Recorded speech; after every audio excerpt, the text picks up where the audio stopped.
Lamentations, chapitre 4. Et quoi? L'or a perdu son éclat? L'or pur est altéré? Les pierres du sanctuaire sont dispersées au coin de toutes les rues?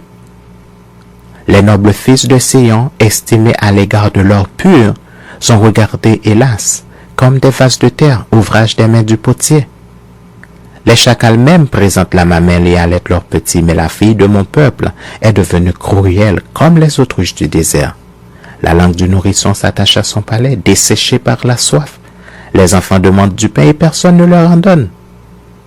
Ceux qui se nourrissaient de mets délicats périssent dans les rues, ceux qui étaient élevés dans la pourpre embrasent les fumiers.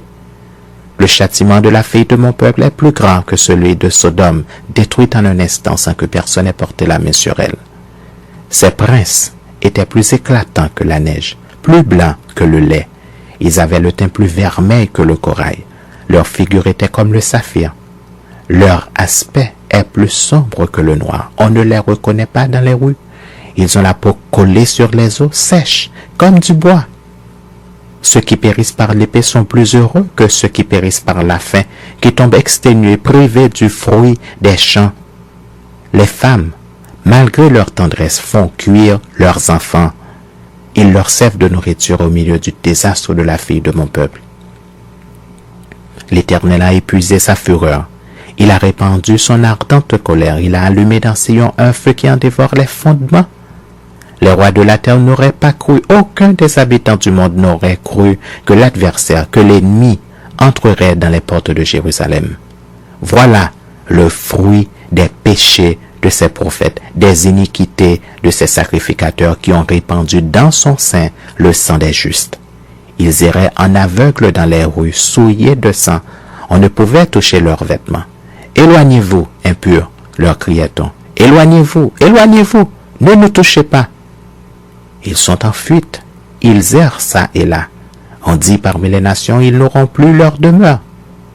L'Éternel les a dispersés dans sa colère. Il ne tourne plus les regards vers eux. On n'a eu ni respect pour les sacrificateurs, ni pitié pour les vieillards. Nos yeux se consumaient encore et nous attendions vainement du secours. Nos regards se portaient avec espérance vers une nation qui ne nous a pas délivrés. On épiait nos pas pour nous empêcher d'aller sur nos places. Notre fin s'approchait, nos jours étaient accomplis. Notre fin est arrivée. Nos persécuteurs étaient plus légers que les aigles du ciel.